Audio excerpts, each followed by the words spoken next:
This is Henrietta Lacks. Her name was back in the news cycle recently after her family achieved a legal settlement against the pharmaceutical and biotechnical services company Thermo Fisher Scientific. Hey bosses, it's Dr. B, your favorite business doctor. So the story of Henrietta Lacks has captivated my attention. Her story is noteworthy on several levels, so I figured let's talk about it and let's break it down.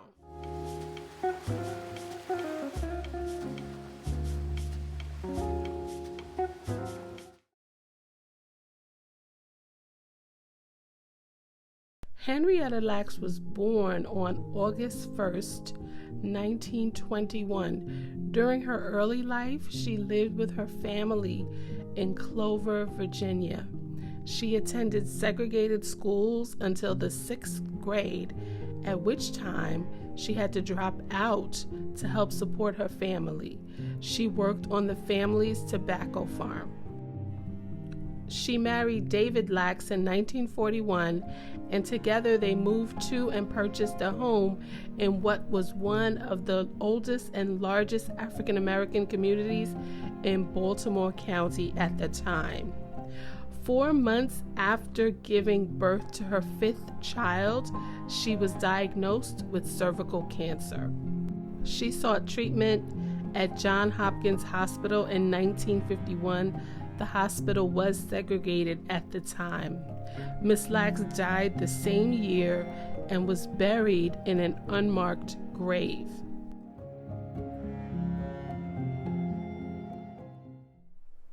Unbeknownst to Miss Lacks, during cancer treatment, her doctor collected 2 cell samples without her consent.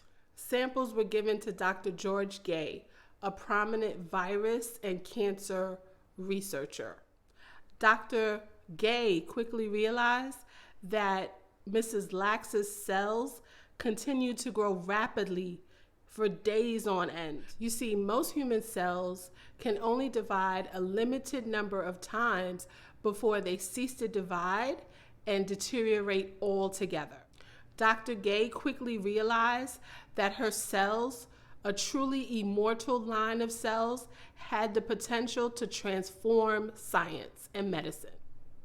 So Dr. Gay named them HeLa cells after Henrietta Lacks, and because of the scientific marvel that they posed, shared them with other researchers. HeLa cells have been used in research that led to advancements, including developments for the polio vaccine, treatments for cancer, HIV/AIDS, leukemia, and Parkinson's disease. So you may be saying, Dr. B, why are you highlighting this story? Well, I think it's important for us to look at it through 3 different lenses. Henrietta Lacks' story serves as one example of a very troubling history of medical and scientific experimentation on Black Americans. Other examples include the Tuskegee syphilis experiments and Dr. James Marion Sims, who is often credited as the father of modern gynecology, his experiments on enslaved women without anesthesia. This history and legacy of experimentation is well documented in the book Medical Apartheid. There are also ethical considerations associated with the harvesting of Mrs. Lacks's cells without her consent. Such practices were routine during the 1950s, which is when her samples were taken.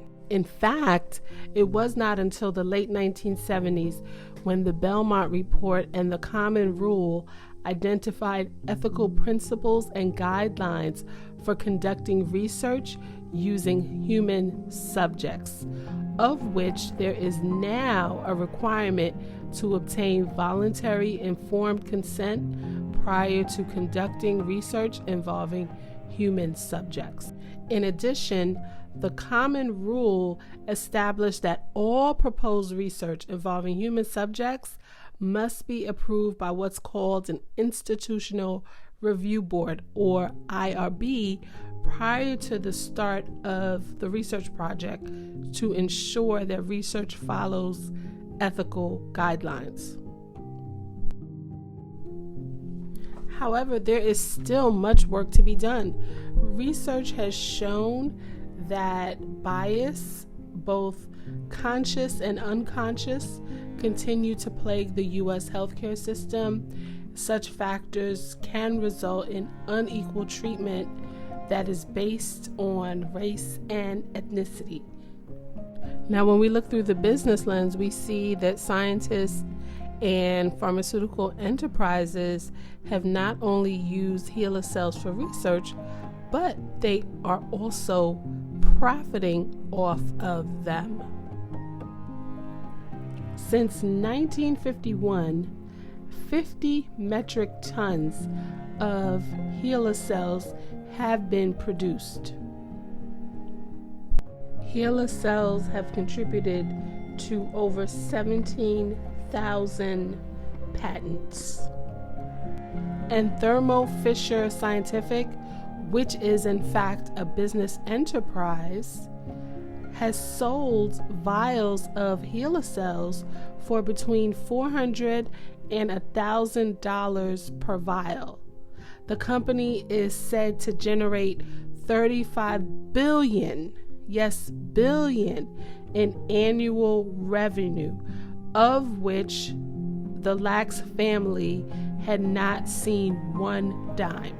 So Mrs. Lacks's family filed a suit in August of 2021 alleging that the company was mass producing and selling tissue taken from Mrs. Lacks even after it became well known that the material had been taken from her without her consent. The suit accused Thermo Fisher of unjust enrichment, arguing it illegally commercialized Mrs. Lacks's genetic material.